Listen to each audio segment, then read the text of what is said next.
¿Estás buscando efectos de sonido para una edición de audio? Ve a soundbible.com.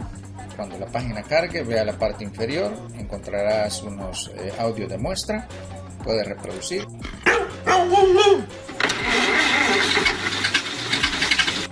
Si te interesa o te puede servir, le das clic sobre el nombre, cierras la publicidad, llegarás a la parte del reproductor, tendrás las opciones de descarga en MP3 o WAV.